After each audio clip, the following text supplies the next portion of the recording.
The timestamp on the security monitor read 3:17 in the morning, when Catherine Monroe saw something that would unravel everything she thought she understood about her own building. She sat alone in her corner office on the 42nd floor of Monroe Financial Tower in downtown Seattle, the city lights spreading below her like a constellation of broken promises. The leather chair creaked beneath her as she leaned forward, squinting at the grainy black and white feed from camera 12, positioned in the building's underground parking garage. At first, she thought the motion sensors had malfunctioned again. The garage was supposed to be empty at this hour, locked down tight, accessible only to security personnel and the skeleton crew of overnight maintenance workers.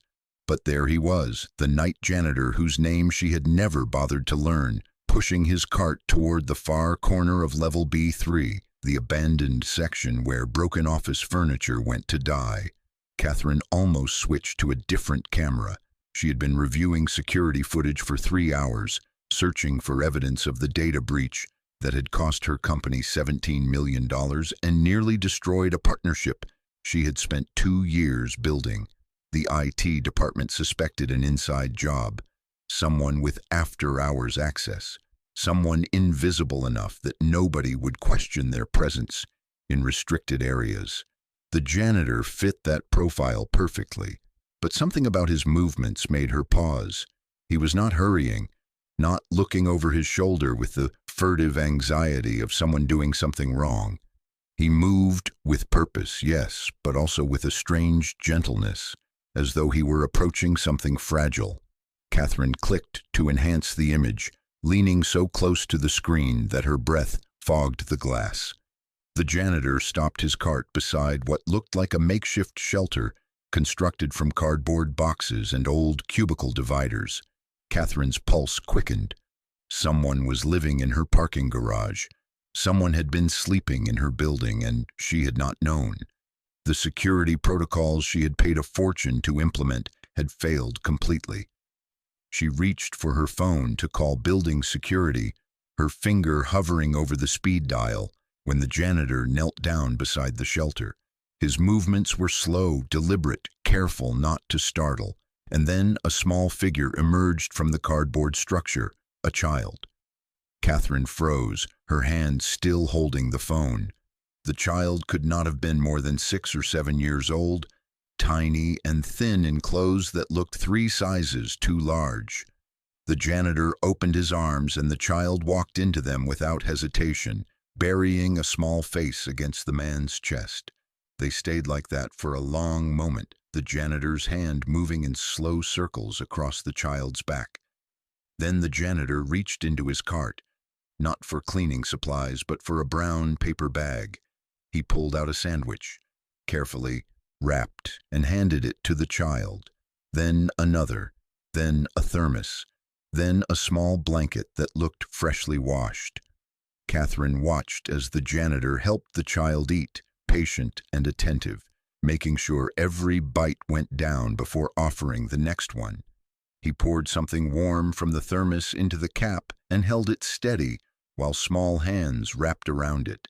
He tucked the blanket around thin shoulders. The child said something Catherine could not hear, and the janitor smiled.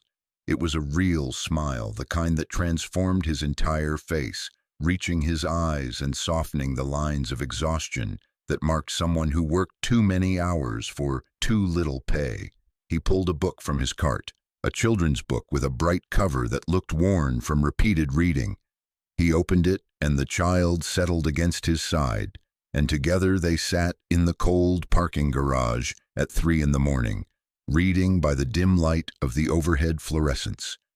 Catherine Monroe, who had not cried in 11 years, not since the day she buried her daughter, felt tears spill down her cheeks before she even realized they were coming. She watched them for 23 minutes. She watched the janitor read 3 books, his voice moving silently on the security feed, his hands gesturing to bring the story alive. She watched him help the child brush teeth using bottled water and a disposable toothbrush. She watched him tuck the child back into the cardboard shelter, with the care most people reserved for the most precious things in their lives. And then she watched him stand, stretch his back like someone in chronic pain, and return to his cleaning cart. He did not leave immediately. Instead, he spent the next hour cleaning the area around the shelter, sweeping and mopping with extra care, making the space as clean and safe as he could manage. Before he left, he placed something beside the shelter entrance. Catherine zoomed in further. It was another paper bag with a note attached, and even though she could not read the words from this angle, she understood what it was. Breakfast, for when the child woke up. Catherine sat back in her chair and stared at the frozen image on her screen. The janitor's face was turned toward the camera, caught in profile, and for the first time since he had started working in her building 8 months ago, she actually looked at him. He was younger than she had assumed, maybe 35, with dark hair that needed cutting and a face that carried the particular exhaustion of someone who had been fighting uphill for a very long time. His uniform was clean but worn, mended at the seams where fabric had torn. His shoes were work boots held together with glue. This was a man who had nothing. This was a man who earned minimum wage to mop floors and empty trash bins in a building owned by a woman worth $400 million. And he was spending his own money, his own time, his own limited resources to care for a homeless child that nobody else had even noticed existed. Catherine pulled up the employee database and searched for janitors assigned to the night shift. There were 7. She clicked through their ID photos until she found the face from the security feed. Daniel Reeves, age 34, hired 8 months ago through the building's contracted cleaning service. Previous employment, construction work, warehouse positions, various temporary assignments. Emergency contact, Emma Reeves, daughter, age 8. Catherine pulled up his file. Single father, no college degree, no criminal record. Previous supervisor notes described him as reliable, punctual, keeps to himself. That was it. That was the sum total of what her company knew about a man who was currently providing shelter and food to a homeless child at 3 in the morning, while earning barely enough to support his own daughter. Catherine closed the file and returned to the security footage. She scrolled back through the previous nights, searching for patterns. What she found made her chest tighten with something she had not felt in years. This was not the first night. This was not even the 10th night. Daniel Reeves had been caring for this child for weeks, maybe longer. Every single night, without fail, he brought food, clean water, blankets, books. He never missed a shift. He never left the child without checking in first.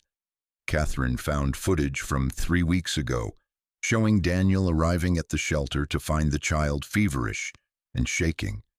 She watched him use his own phone to search for home remedies, watched him fashion a cold compress from paper towels and ice from the break room, watched him sit beside that cardboard structure for his entire shift, monitoring the child's breathing, checking temperature with the back of his hand. The child survived. Daniel returned to his cleaning duties only after he was certain the fever had broken.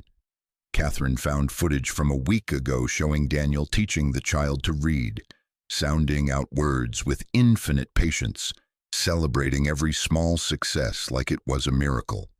She found footage from 4 days ago showing Daniel arriving with his own daughter, a little girl with her father's dark hair and serious eyes. The 2 children had played together in that parking garage while Daniel worked, and before they left, Daniel's daughter had hugged the homeless child and given away her own jacket. Catherine watched all of it. She watched hours of footage showing a man who had every reason to become bitter and hard, choosing instead to show up with kindness for someone even more vulnerable than himself. And somewhere around 4:30 in the morning, sitting alone in her office with tears streaming freely down her face, Catherine Monroe realized something that cut deeper than any business failure ever had. She had spent 11 years building walls around her heart, 11 years telling herself that caring too much only led to unbearable loss, 11 years convinced that success was measured in quarterly earnings and market share and the size of her name on the building.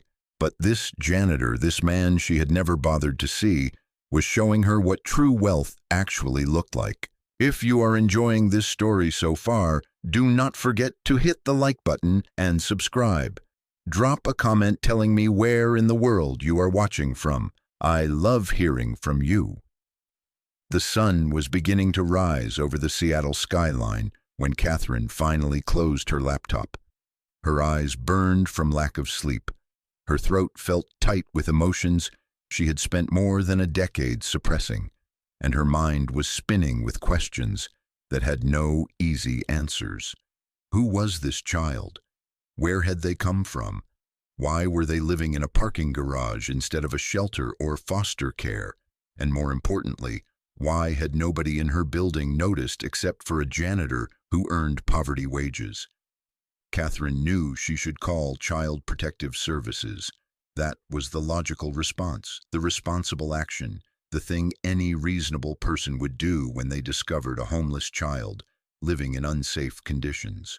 But something stopped her, some instinct she had learned to ignore over the years but had never quite managed to kill.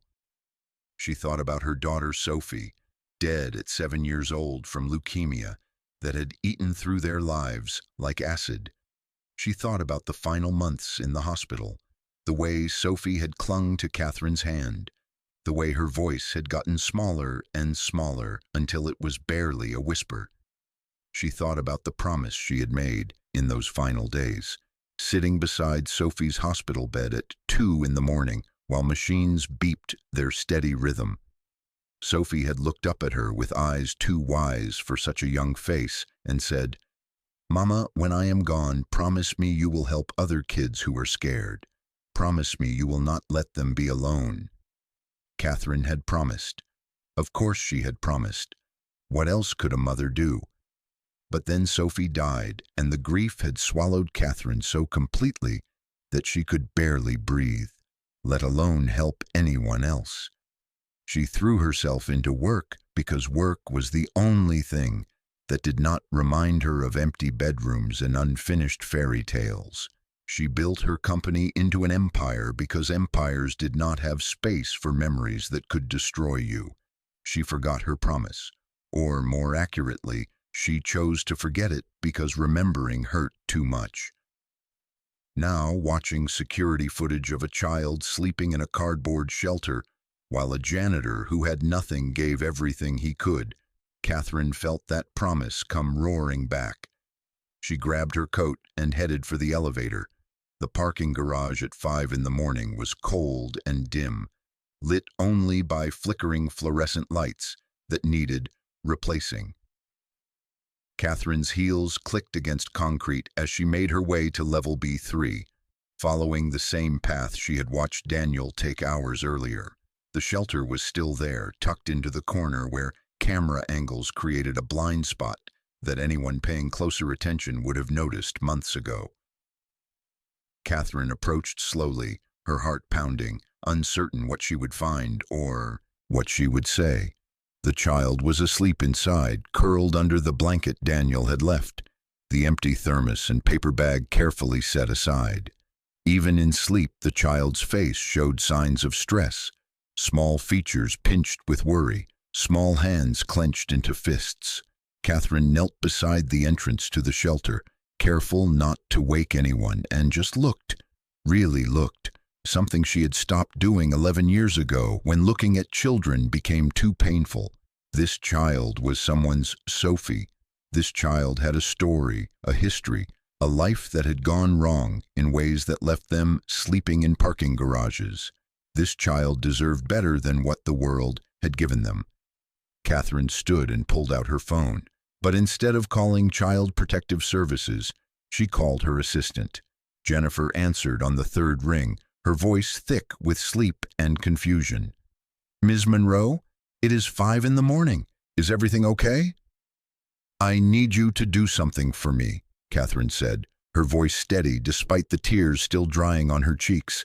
"And I need you to not ask questions until I am ready to answer them." "Of course. What do you need?" "I need you to find out everything you can about Daniel Reeves. He works night maintenance in our building. I need to know where he lives, who his daughter is, what his situation is. I need to know why he is here instead of somewhere better." Jennifer was quiet for a moment. "Is he in trouble?"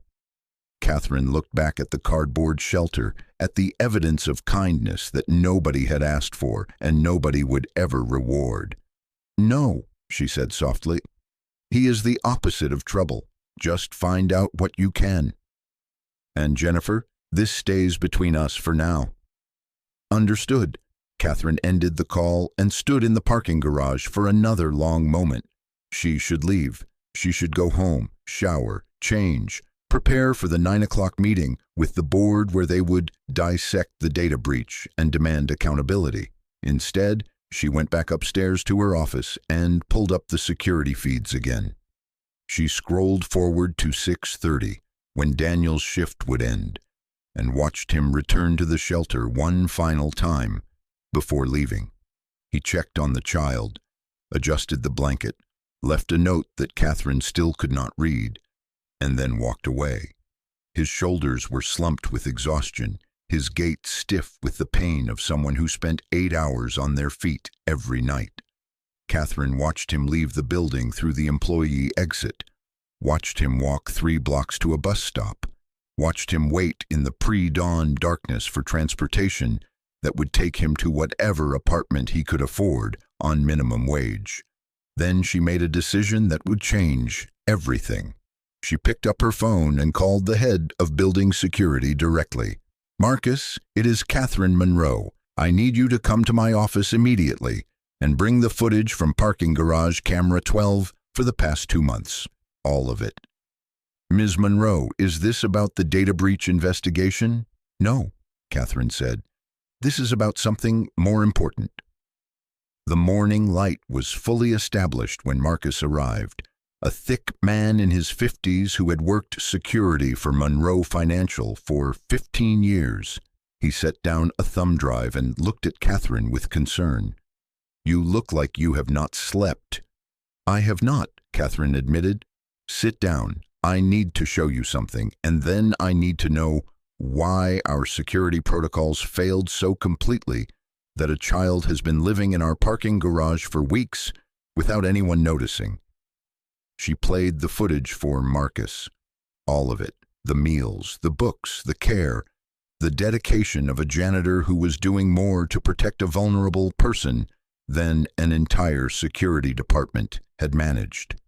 Marcus watched in silence, his expression shifting from confusion to shock to something that might have been shame. When the footage ended, he sat back and rubbed his face with both hands. "I do not know what to say. The overnight shift does walkthroughs, but B3 is considered low priority. It is mostly storage. We focus on the executive floors and entry points." "Obviously," Catherine said, not bothering to hide her disappointment. "What do you want me to do?" Catherine considered the question carefully. What she wanted to do was call the police, call social services, activate every system designed to handle situations like this. That was what powerful people did when they discovered problems. They delegated to the appropriate authorities and moved on. But she kept thinking about Daniel Reeves kneeling beside a cardboard shelter at 3 a.m, kept thinking about the gentleness in his hands as he helped a child eat, kept thinking about Sophie's last request. "I want you to do nothing," she said finally. "Not yet. I want to understand the situation before we bring in agencies that might make things worse. In the meantime, I want you to personally make sure that child is safe. Check on them every few hours. Make sure the temperature in that section stays comfortable. And Marcus?" "Yes?" "Nobody touches that shelter. Nobody disturbs it. Nobody reports it until I say otherwise. Is that clear?" Marcus nodded slowly. "You are the boss. But Ms. Monroe, if something happens to that child and we did not report it, I will take full responsibility, Catherine interrupted. Put it in writing if you need to, but I am not going to let bureaucracy destroy whatever small bit of stability that child has found, not until I understand what we are dealing with. After Marcus left, Catherine finally allowed herself to go home.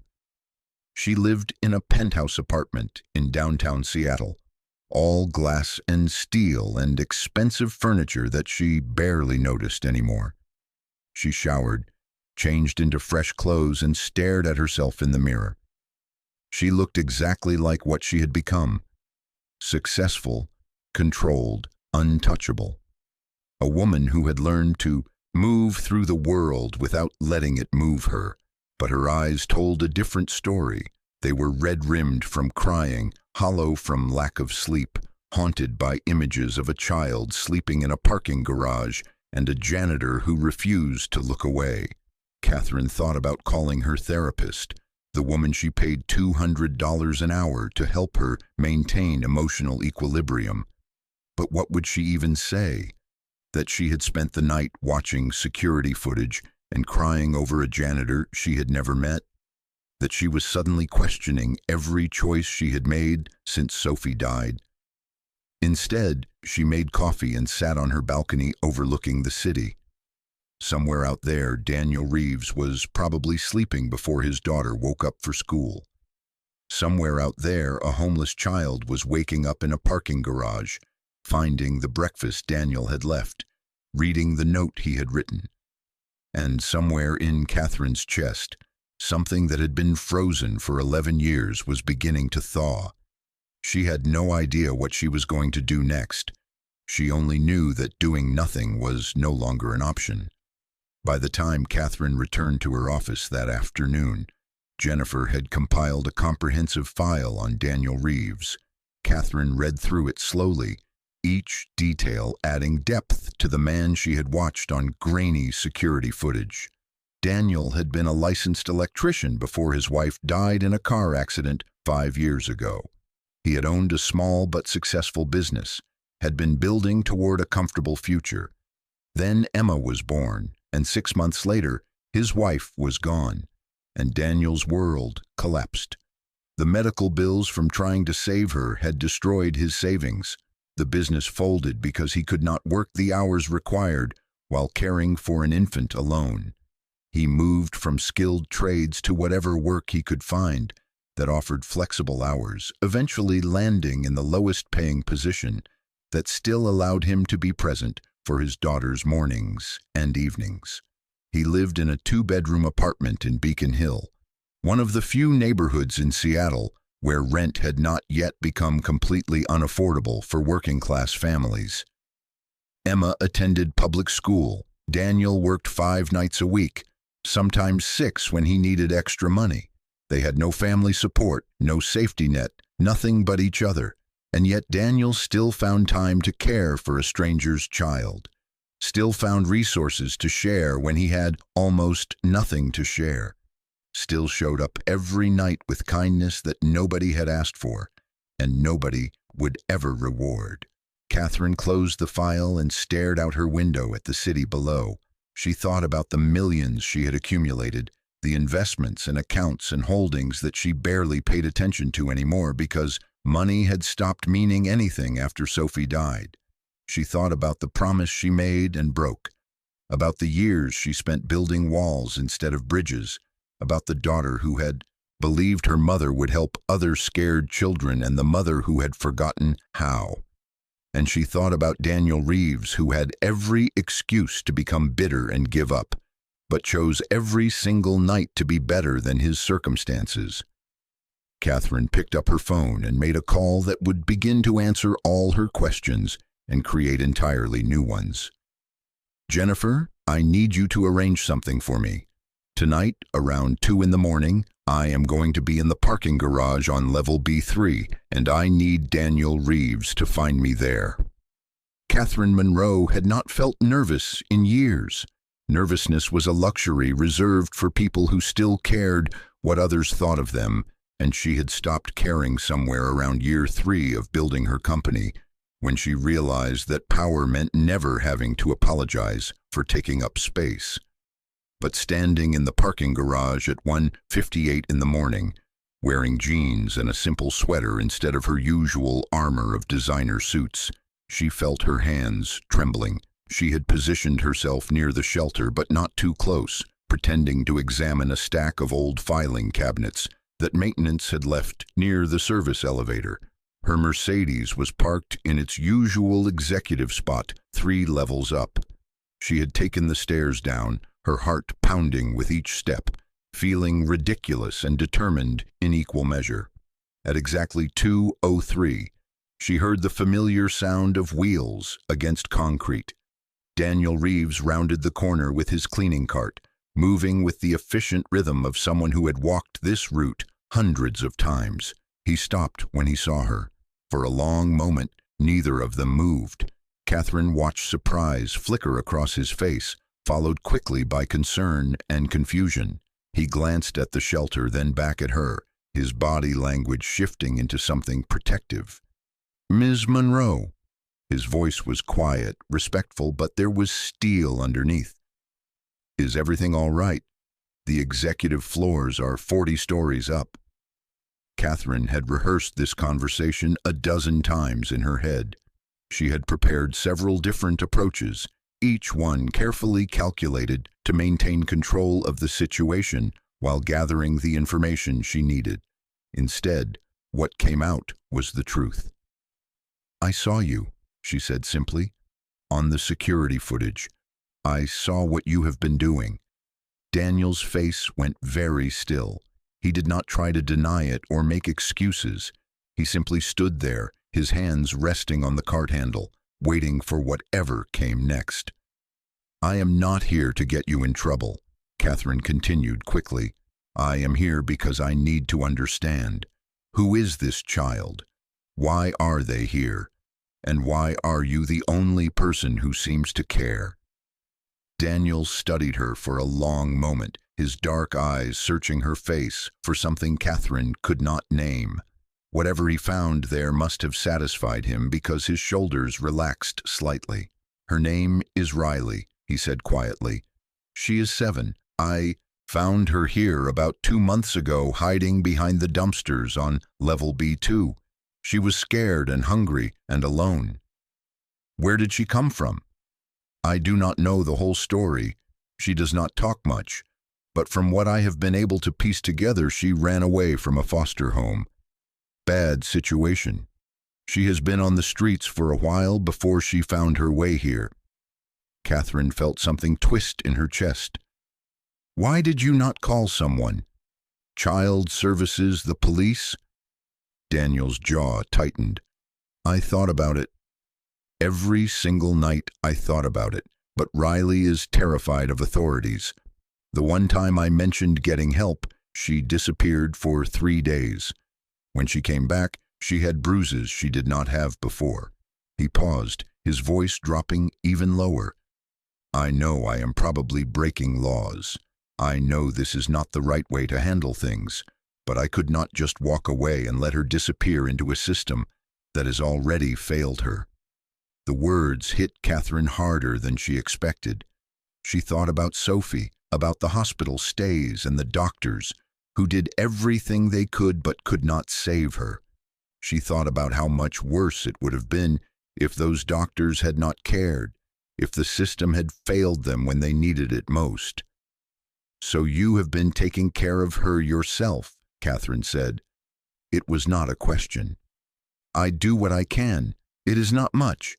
Just food, blankets, books, making sure she knows someone sees her, someone cares whether she makes it through the night." Daniel glanced toward the shelter. "My daughter Emma knows about her. We bring meals together on weekends. Emma has been teaching Riley some of her favorite games." Catherine remembered the security footage, the 2 little girls playing together while Daniel worked. "That is not nothing," she said quietly. "That is everything." Daniel looked at her then, really looked at her, and Catherine felt exposed in a way she had not experienced in more than a decade.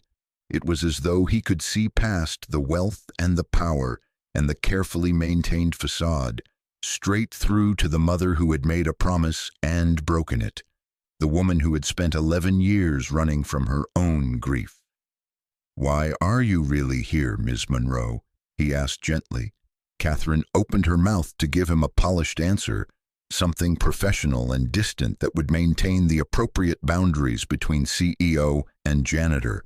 But standing in that cold parking garage at 2 in the morning, with a homeless child sleeping 20 feet away, and a man who had nothing giving everything he could, she found she could not lie. "I had a daughter," she said, the words coming out rough and unpracticed. "Sophie, she died when she was 7, leukemia." Daniel's expression softened with understanding and sorrow.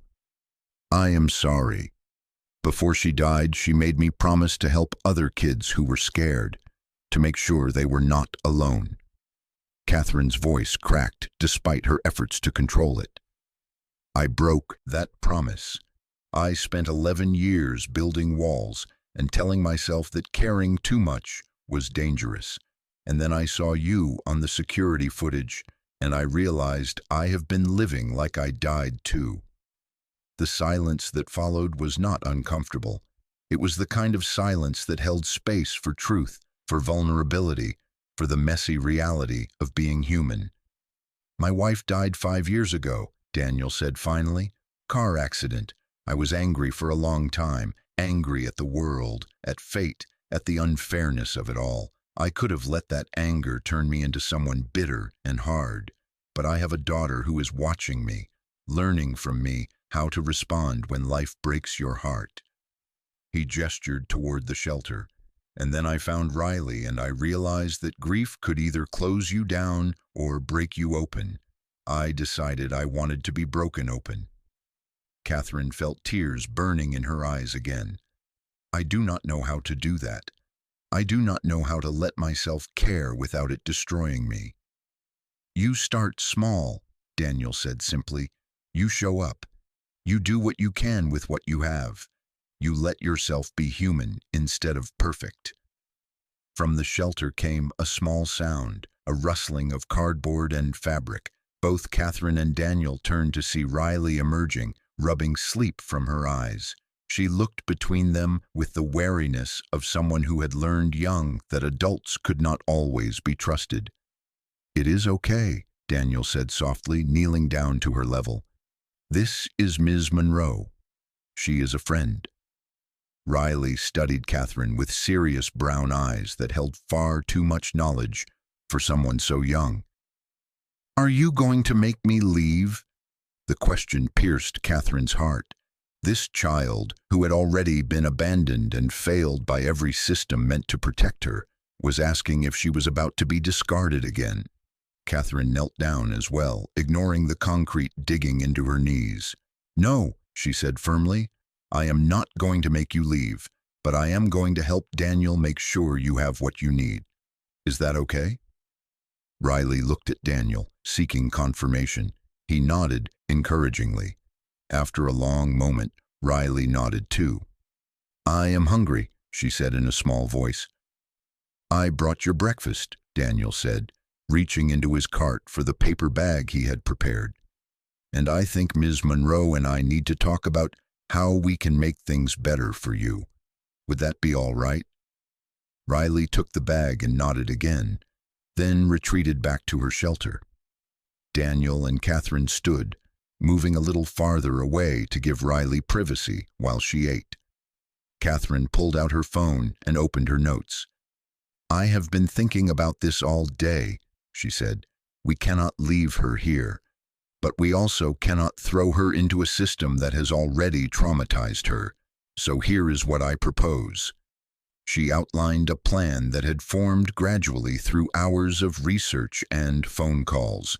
A private child advocate who specialized in trauma cases, a temporary guardianship arrangement that would give Riley stability while they searched for permanent placement, medical care, therapy, education, all the things a child needed to heal and grow.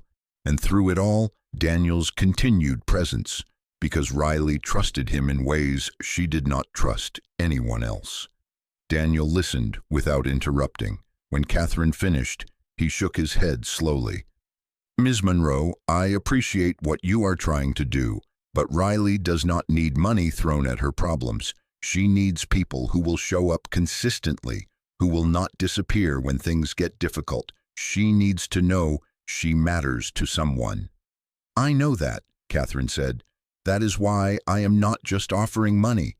I am offering to show up too. I am offering to be part of the solution instead of just writing a check and walking away." "Why?" Daniel asked again, and this time the question carried more weight. "You could hire people to handle this. You could delegate to nonprofits and social workers and never have to get your hands dirty. Why do you want to be involved personally?" Catherine thought about Sophie, about the promise she made and broke, about 11 years of running from her own heart. "Because I am tired of being powerful but useless," she said. "Because I have spent more than a decade convincing myself that staying distant kept me safe, but it just kept me alone. Because you showed me what it looks like to actually give a damn about someone, and I do not want to forget again." Daniel held her gaze for a long moment, then nodded slowly. "Okay, but we do this together. No decisions about Riley without consulting her and without consulting me. She is not a project to be managed. She is a person who deserves agency in her own life." "Agreed," Catherine said. They stood in the parking garage for another hour, planning and discussing, and beginning to build something that looked like trust. Catherine learned that Daniel had been researching housing options for Riley, had been saving money from his already meager paycheck to try to afford a shelter bed, had been teaching her basic math and reading during their time together. Daniel learned that Catherine had lost her husband in the divorce that followed Sophie's death, that she had no family left except a brother she had not spoken to in 6 years, that she spent most holidays alone in her penthouse, pretending she did not miss the chaos of family gatherings. As the conversation deepened, Catherine found herself talking about things she had not discussed with anyone in years. The guilt she carried about Sophie's death, the irrational belief that if she had just been a better mother, or noticed symptoms sooner or pushed doctors harder, her daughter might still be alive. The way work had become her only anchor, the only place where she felt competent and in control. Daniel listened with the same patience he showed Riley, not trying to fix or minimize or redirect, just listening, holding space for her grief the way he had clearly learned to hold space for his own. "I do not think you ever stop missing them," he said finally.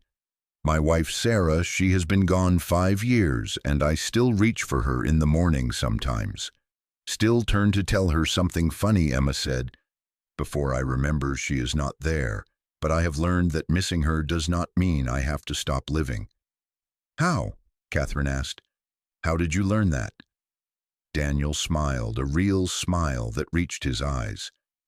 "I looked at my daughter and realized she needed me to show her that love is worth the risk of loss, that caring about people is what makes us human, not what destroys us.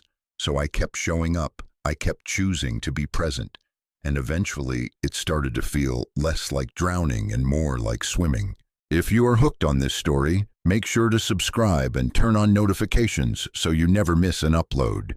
Your support means everything and helps me bring you more emotional stories like this one. The days that followed brought changes that rippled outward in ways Catherine had not anticipated. She met with the child advocate, a woman named Dr. Sarah Chen, who had spent 20 years working with traumatized children.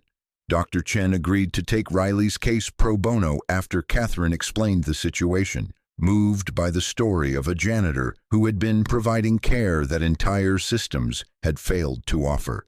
Together they developed a plan that prioritized Riley's comfort and autonomy. No sudden moves, no forced transitions, just gradual steps toward stability, with Daniel as the constant presence Riley needed to feel safe.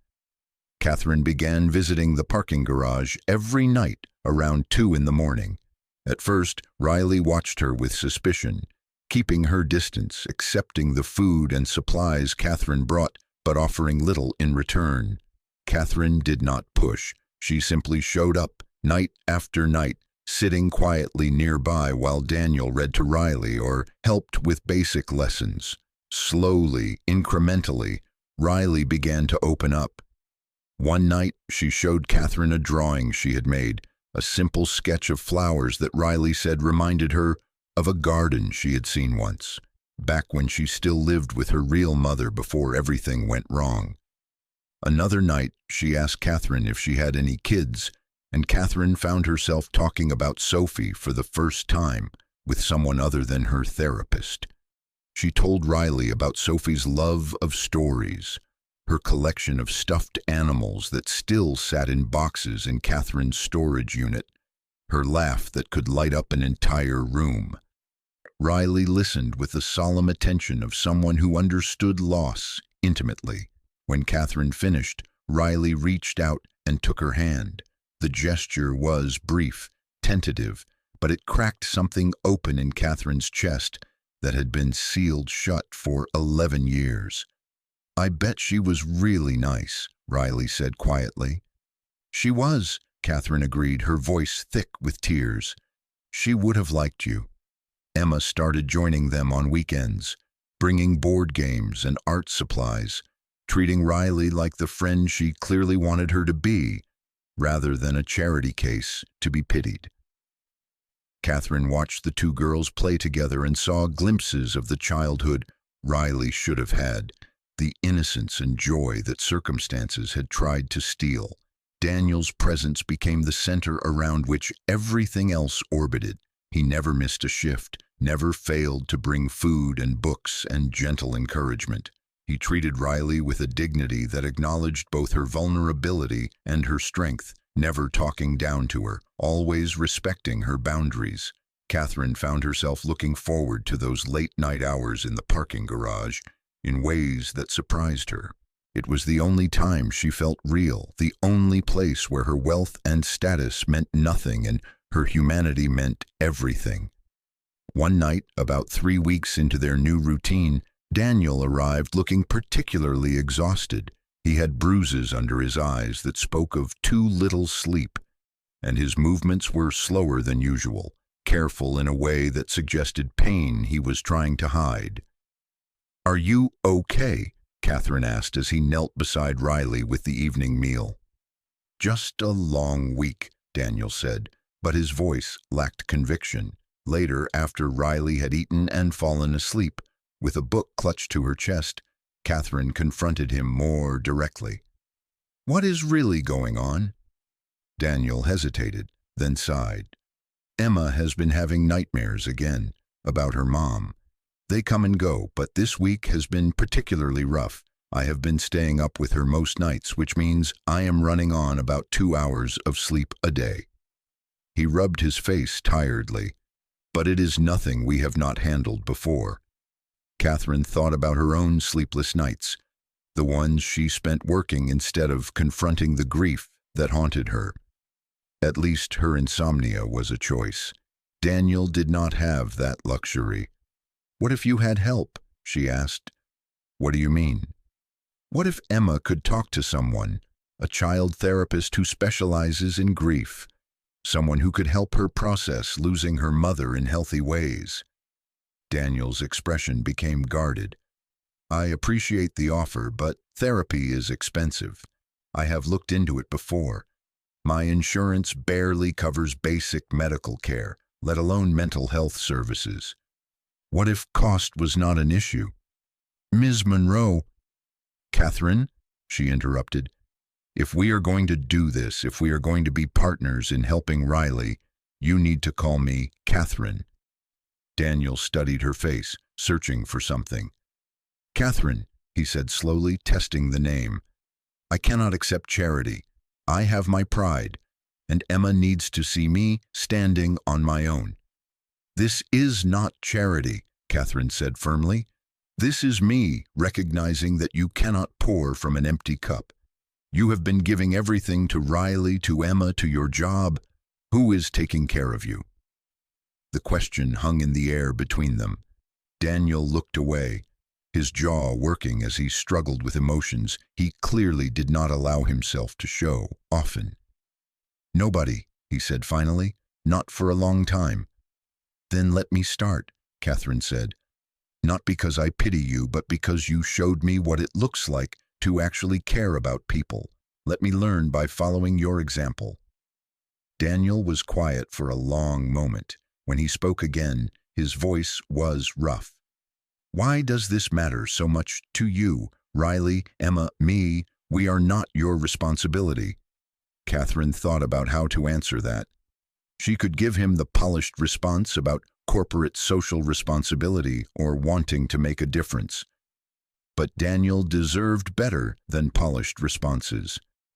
"When Sophie was dying," she said slowly, "I was surrounded by people, doctors, nurses, family, friends. But I felt completely alone because nobody really understood what it was like to watch your child slip away and be powerless to stop it. After she died, I told myself I would never feel that helpless again. So I built walls and accumulated power and convinced myself that being untouchable was the same as being safe." She looked at Daniel directly.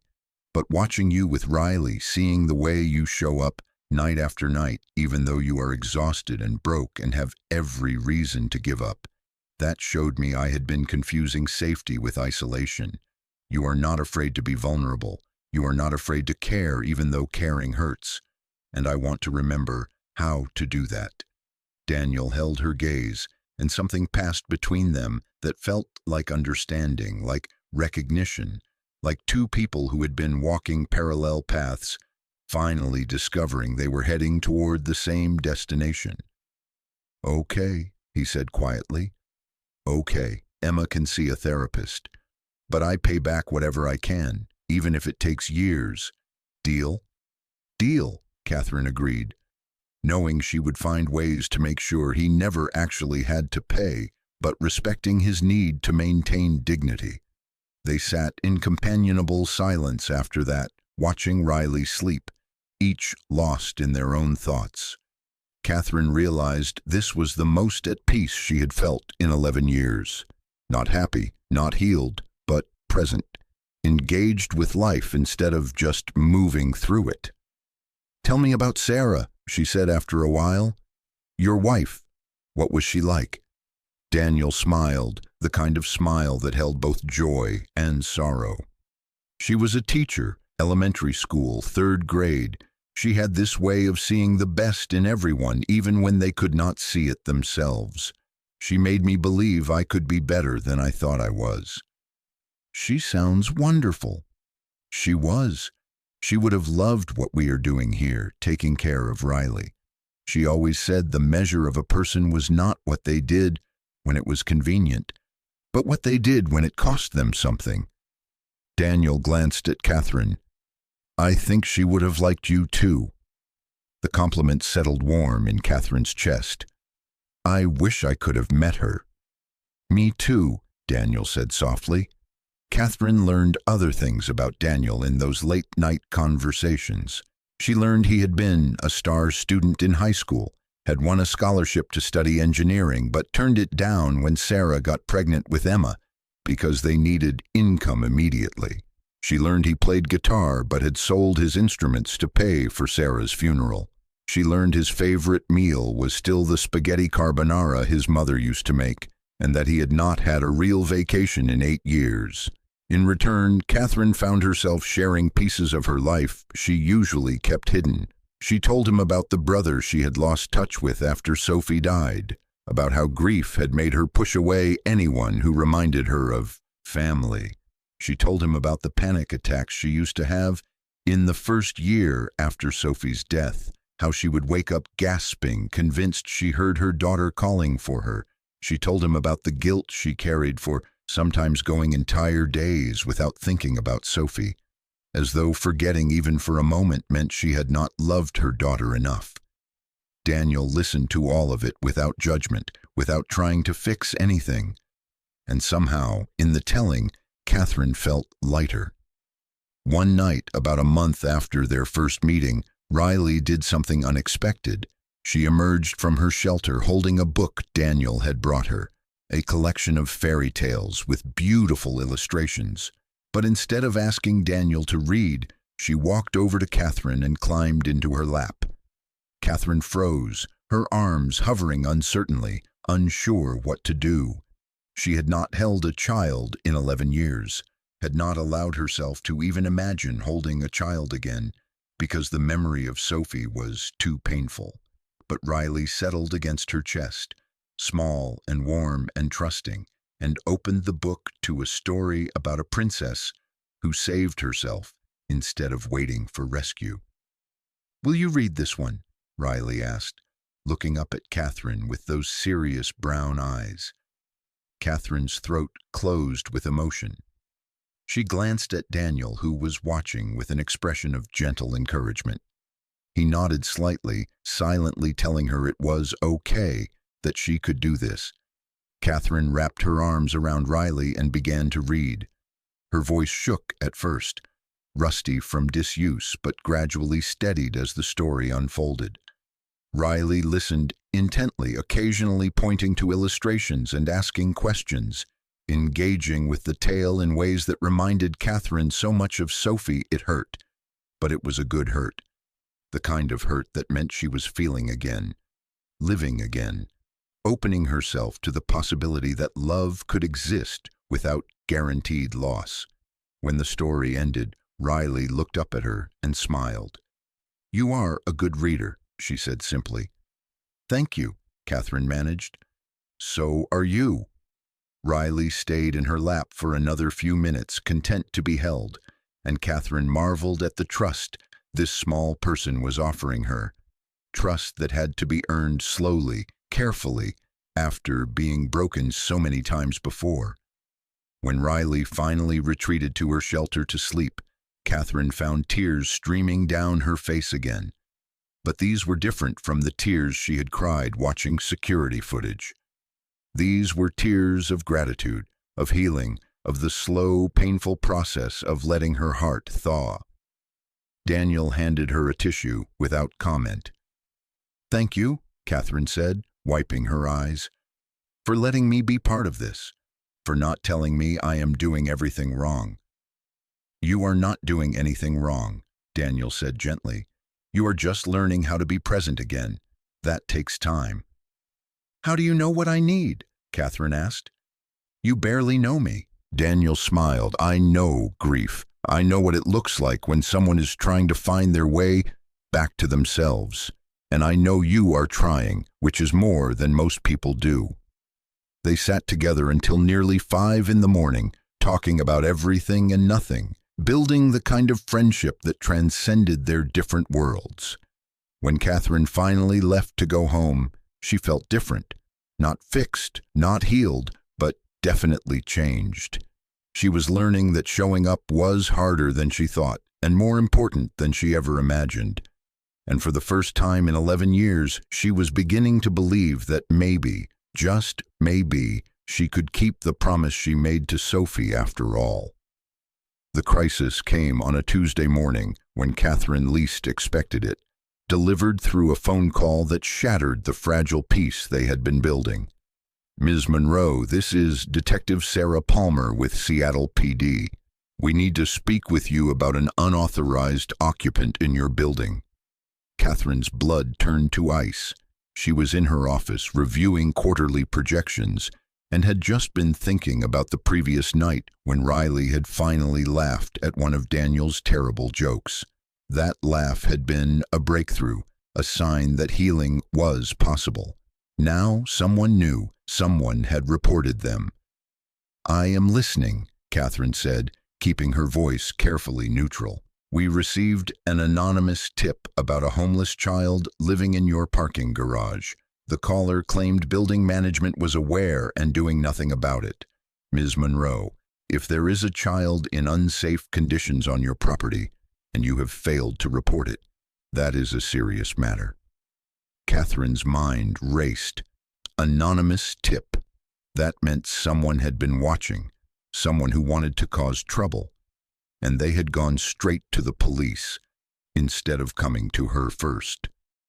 Detective Palmer, I am aware of the situation. In fact, I have been working with a child advocate to arrange proper care for the child in question. We did not want to traumatize her further by involving authorities prematurely. With all due respect, Ms. Monroe, you do not get to decide when to involve authorities in cases of child endangerment. We are sending officers to your building within the hour. I expect full cooperation. The call ended before Catherine could respond. She immediately called Daniel, catching him at home during his few hours of sleep. The police know about Riley. They are coming to the building. We need to get there first. Daniel's voice was rough with sleep and sudden panic. They will take her. They will put her back in the system. Not if we have a plan. Get to the building. Bring Emma if you need to. I am calling Dr. Chen now. Catherine made 3 more calls in rapid succession. Dr. Chen, her lawyer, and Marcus from security to find out who had made the anonymous report. Then she grabbed her coat and headed for the elevator. By the time she reached the parking garage, Daniel was already there with Riley, who looked terrified. Emma stood beside her father, holding Riley's hand with fierce protectiveness. Dr. Chen arrived moments later, her professional calm providing a counterweight to the rising panic. Listen to me, Dr. Chen said, kneeling to Riley's level. Some police officers are coming. They want to make sure you are safe. I know that is scary, but Catherine and Daniel and I are all going to be right here with you. Nobody is going to take you anywhere without talking to all of us first. Do you understand? Riley nodded, her eyes huge and frightened. She looked at Daniel. You promised you would not let them take me. I am going to do everything I can, Daniel said, his voice breaking slightly. But Riley, you need to tell them the truth about why you ran away, about what happened in the foster home. Can you do that? They never believe kids, Riley whispered. I tried to tell before. Nobody listened. I will make them listen, Catherine said with steel in her voice. I promise you that. The police arrived 12 minutes later. 2 officers, 1 male and 1 female, both with expressions that suggested they had seen too much and expected the worst. They took in the scene with professional assessment, the cardboard shelter, the frightened child, the janitor and the CEO standing together like unlikely allies. Detective Palmer arrived shortly after, a woman in her 40s with sharp eyes and a no-nonsense demeanor. She looked at Catherine first. Ms. Monroe, you want to explain what we are looking at here? Catherine stood her ground. This is Riley. She is 7 years old. She has been living here for approximately 2 months. Daniel Reeves, my employee, discovered her and has been providing care while we worked to find a solution that would not re-traumatize her. You should have called us immediately, Palmer said flatly. You are right, Catherine acknowledged, but Riley ran away from a foster placement where she was being abused. She is terrified of authority figures. We were trying to build enough trust that she could tell her story without shutting down completely. Palmer turned to Riley. Is that true? Were you hurt in foster care? Riley pressed closer to Daniel, not answering. Emma squeezed her hand encouragingly. Dr. Chen stepped forward. Detective, I am Sarah Chen, a licensed child advocate. I have been working with Riley for the past 3 weeks. She has experienced significant trauma, and forcing her to recount it to strangers in a parking garage is not conducive to getting accurate information. With all respect, Dr. Chen, we have protocols for situations like this. Your protocols failed her the first time, Daniel said quietly, but with unmistakable force. Your protocols put her in a home where she was hurt. Your protocols are why she is sleeping in a parking garage instead of a bed. So maybe just this once, we could try something different. The tension crackled between them. Palmer, looked at Daniel with new assessment, seeing past the janitor's uniform to the father who understood what it meant to protect a child. "What are you proposing?" she asked finally. "Emergency foster placement with me," Daniel said. "I have already completed background checks for Dr. Chen. I have a 2-bedroom apartment, a stable job, and a daughter who has been helping care for Riley. Give me temporary custody while you investigate her claims about the previous foster home. And I will fund whatever needs to happen," Catherine added. "Legal fees, housing support, therapy, education, whatever Riley needs to be safe and stable." Palmer looked between them, then at Riley, who was watching the exchange with desperate hope. "This is highly irregular. So is a 7-year-old living in a parking garage because the system abandoned her," Catherine said sharply. "We can do better. We have to do better." Palmer was quiet for a long moment. Then she pulled out her phone and made a call, stepping away for a private conversation. The wait felt eternal.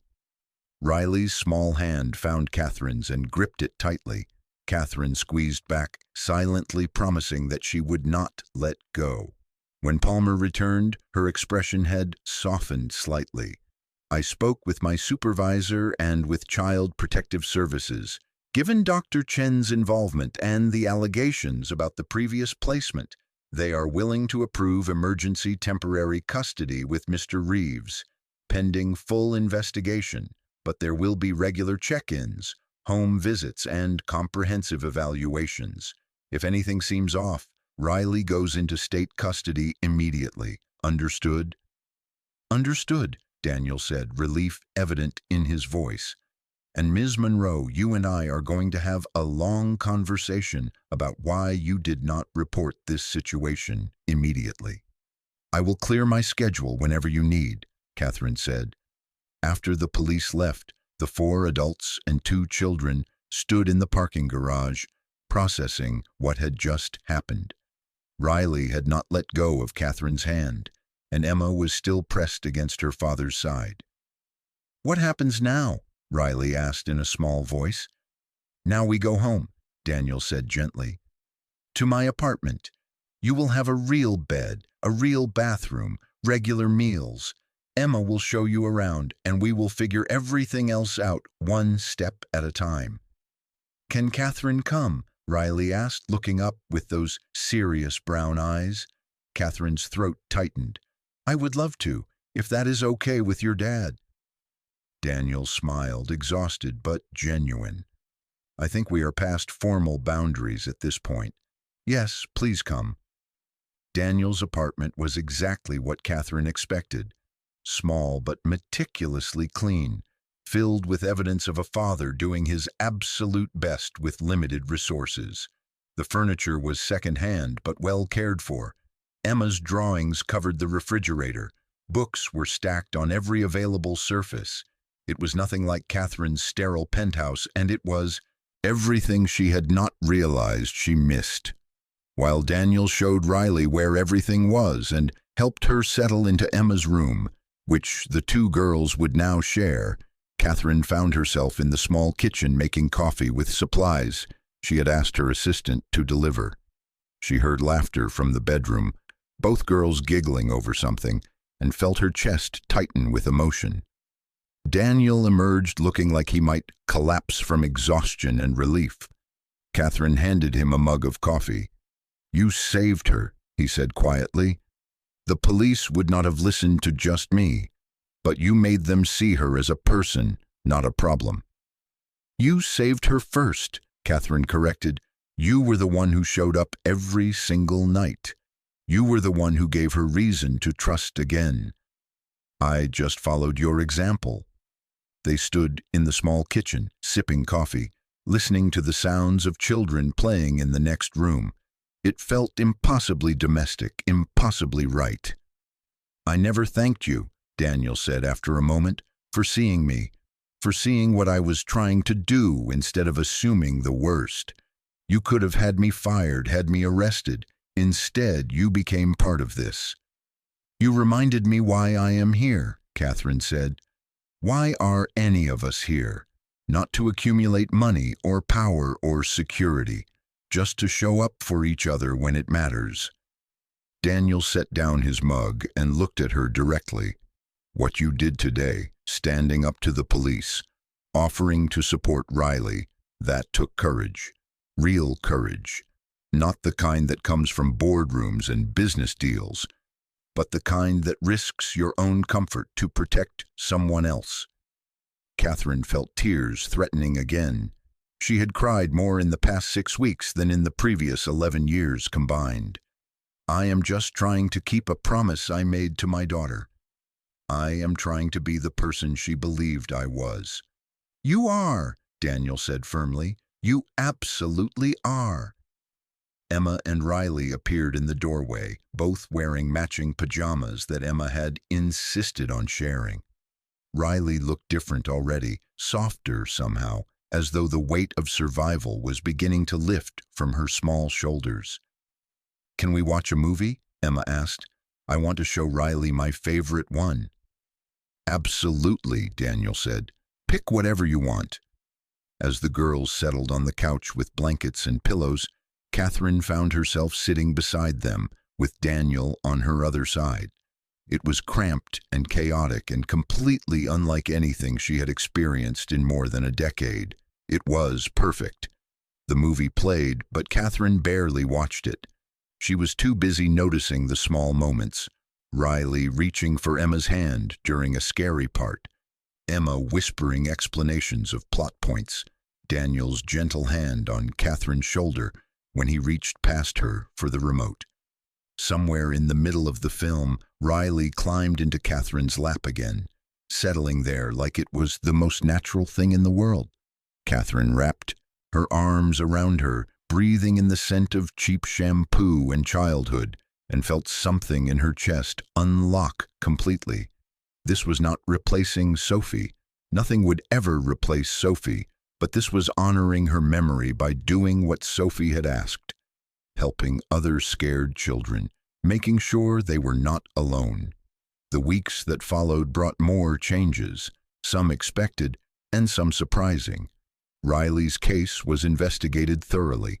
The previous foster parents were found to have multiple violations, and their license was revoked. Riley's testimony, given with Dr. Chen's support, and Catherine's lawyer present, was taken seriously this time. The system that had failed her was forced to acknowledge its mistakes. Daniel's temporary custody became semi-permanent, with clear pathways to adoption if Riley wanted that and if the courts approved. Catherine hired a family lawyer to ensure everything was done properly, to make sure Riley's voice was heard in every decision. Emma blossomed having a sister. The nightmares about her mother decreased as she poured her energy into helping Riley adjust, teaching her games and sharing secrets and building the kind of friendship that transcended their different beginnings. Catherine restructured her entire life. She reduced her work hours, delegating more to trusted executives and discovering that the company did not collapse without her constant presence. She spent her evenings at Daniel's apartment, helping with homework, reading bedtime stories, learning how to be part of a family again. She also finally reached out to her brother, the one she had not spoken to in 6 years. The conversation was awkward at first, filled with the weight of lost time and unspoken grief. But slowly, carefully, they began to rebuild what Sophie's death had broken.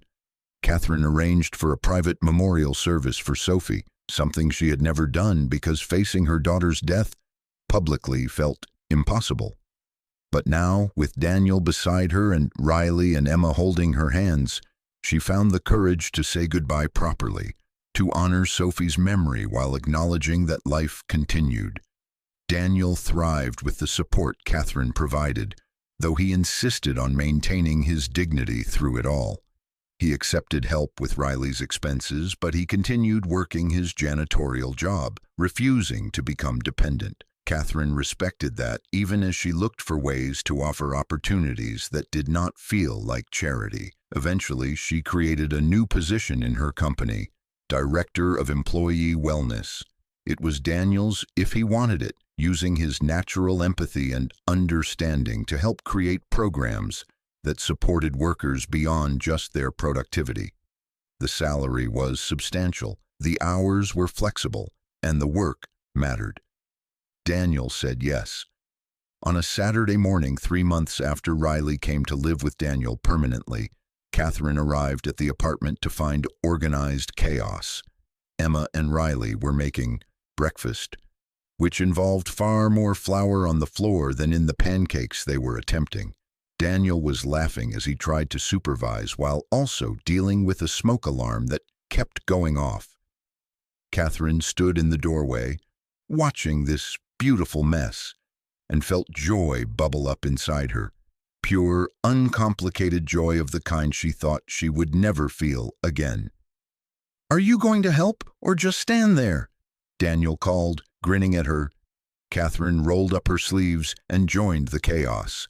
Later, after breakfast had been consumed and the kitchen had been restored to something approaching cleanliness, the four of them went to the park. It was the kind of perfect autumn day that felt borrowed from summer, warm enough for short sleeves but with a breeze that promised change coming. Riley and Emma ran ahead to the playground, their laughter carrying back on the wind. Daniel and Catherine walked behind them, close enough that their shoulders brushed with each step. "I have been thinking," Daniel said as they walked, "about everything that has happened, about how we got here." "And?" Catherine prompted. "I think maybe we saved each other," he said quietly. "You needed to remember how to let people in. I needed to accept that asking for help does not make me weak, and Riley, she needed to learn that not all adults will let her down." Catherine considered this. "Sophie would have liked you," she said. "She would have liked all of this, the mess and the chaos and showing up even when it is hard." "I wish I could have met her." "Me too." Catherine paused, then added something she had not allowed herself to say out loud in 11 years. "But I think she would be proud of me now. I think I am finally keeping my promise." Daniel stopped walking and turned to face her. "Catherine, you have done more than keep a promise. You have become part of something real, a family. Not the family you had before, but a family that needs you now." The words hit Catherine with unexpected force. Family. She had spent so long avoiding that word, avoiding the vulnerability it required, that she had not noticed when it began to apply again. "Is that what we are?" she asked, her voice barely above a whisper. "A family." Daniel looked at her with an expression she could not quite name. Something warm and hopeful and terrifying in its honesty. "I think we could be," he said, "if you want that. No expectations, no pressure. Just the truth that you matter to us. That showing up for Riley led to you showing up for Emma, for me, for yourself. And that matters more than any amount of money or success ever could." Catherine felt tears threatening again, but this time she did not try to stop them. "I want that," she said. "I want to keep showing up. I want to be part of this beautiful, messy, imperfect thing we are building." Daniel smiled, and Catherine saw in his face the same hope she felt blooming in her own chest. Hope that had seemed impossible just months ago when she was sitting alone in her office watching security footage and crying over a janitor she had never met. From the playground, Riley called out, "Catherine, come push me on the swings." Catherine looked at Daniel, who nodded encouragingly. Then she ran toward the playground, toward the child who had taught her that love did not require replacement, just expansion, that hearts broken open could still hold new people alongside old memories. She pushed Riley on the swings while Emma waited her turn, and Daniel watched from a bench nearby, and the autumn sun painted everything in shades of gold. It was not the life Catherine had planned. It was not the life she had lost when Sophie died. It was the life she was building now, one moment at a time, one choice at a time, one act of showing up at a time. And it was enough. More than enough. It was everything. 6 months later, Catherine stood in a courtroom watching Daniel officially adopt Riley. The judge asked Riley if she understood what adoption meant, that Daniel would legally become her father forever. Riley nodded seriously. Then she said, "Can Catherine be my mom too? Not instead of my real mom, but also?" The question caught everyone off guard. The judge looked at Catherine with raised eyebrows. Daniel turned to her with surprise and something that looked like hope. Catherine thought about Sophie, about the promise she had made, about the 11 years she had spent running from the possibility of loving another child, because losing Sophie had nearly destroyed her. Then she thought about the past 6 months, the bedtime stories and homework, help and middle-of-the-night comfort when nightmares came, the way Riley had slowly learned to trust again, to believe that adults could be safe, that families could be chosen as well as born. "I would be honored," Catherine said, her voice steady despite the tears streaming down her face. The adoption papers were amended, Catherine's name was added, and just like that, she became a mother again, not to replace what she had lost, but to honor it by giving her heart to another child who needed what she had to offer. Outside the courthouse, Emma hugged Riley and declared them officially sisters. Daniel pulled Catherine aside, his expression serious. "Are you sure about this?" he asked. "We did not plan this. We did not talk about it beforehand. If it is too much—" Catherine stopped him with a hand on his arm. "I spent 11 years being sure about keeping people at a distance. I am tired of being sure about the wrong things. I want to be uncertain about something that matters." Daniel smiled, that genuine smile that transformed his whole face. "Uncertain together, then?" "Together," Catherine agreed. They walked back to Daniel's apartment, which had become their apartment over the past months, as Catherine spent more nights there than in her sterile penthouse. The girls ran ahead, already planning what to do with their afternoon, their voices bright with possibility. Catherine looked at Daniel, at the man who had been invisible to her for so long, who had shown her what real wealth looked like. Not money or power or control, but presence and patience and the courage to care even when caring came with no guarantee of safety. "Thank you," she said quietly. "For what?" "For not giving up on me. For seeing past the walls I built. For showing me that grief could break me open instead of shut me down." Daniel took her hand, lacing their fingers together. "Thank you for choosing to show up, for choosing us, for choosing to live again instead of just surviving." That evening, as they sat around the small kitchen table eating dinner that all 4 of them had helped prepare, Catherine looked at her family, her chosen family, her unexpected family, her family that had formed in a parking garage at 3 in the morning because a janitor refused to look away from suffering and a CEO finally learned to see what had been invisible to her. Riley was telling a story about school, her voice animated and confident in ways it had not been months ago. Emma was laughing at her sister's dramatics. Daniel was serving seconds and making sure everyone had enough. And Catherine was present, fully, completely present, not watching from a distance through security cameras, not protected behind walls of wealth and power, but right here in the mess and chaos and beauty of real life. Sophie's picture sat on the bookshelf now, alongside Emma's school photos and drawings Riley had made, not hidden away in storage, but part of their family story. Catherine had told the girls about Sophie, about the little girl who had made her promise to help other scared children. "She is kind of like our guardian angel," Emma had declared. "Yeah," Riley had agreed. "She sent you to find us." Maybe they were right. Maybe Sophie's legacy was not the emptiness Catherine had lived with for 11 years, but this fullness she was discovering now. This loud, messy, imperfect, absolutely perfect family she had found by finally choosing to show up.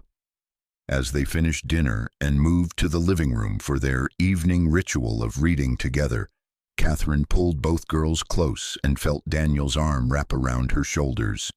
They fit together like pieces that had been scattered and were finally finding their proper places. This was what 3 in the morning had given her. Not security footage of a janitor doing something extraordinary, but the courage to become extraordinary herself. Not by being powerful or wealthy or untouchable, but by being present, vulnerable, willing to love again despite knowing that love always came with the risk of loss. Outside the window, the city lights flickered on as darkness fell. Somewhere out there, other people were fighting their own battles, building their own walls, convinced that staying safe meant staying distant. Catherine hoped they would find their own 3 in the morning moments, their own chances to see what they had been missing, their own opportunities to choose presence over protection, love over fear, family over isolation, because she had learned, finally, what Sophie had tried to teach her before she died. The measure of a life was not what you accumulated or protected or controlled. It was what you gave, who you showed up for, how you loved even when loving hurt. And Catherine was done measuring her life in quarterly earnings and market shares and the size of her name on buildings. She was measuring it now in bedtime stories and shared meals and 2 little girls who called her Mom, in the smile of a man who had shown her what integrity looked like, in the slow, hard, beautiful work of keeping a promise she had broken and finally learning to forgive herself for the breaking. This was her life now, uncertain, imperfect, filled with risk and mess and the constant possibility of loss. It was also filled with love, and that made all the difference. Thank you so much for watching until the end. If you loved this story, check out the other videos on your screen now. I think you will really enjoy them. And do not forget to subscribe if you have not already. See you in the next story.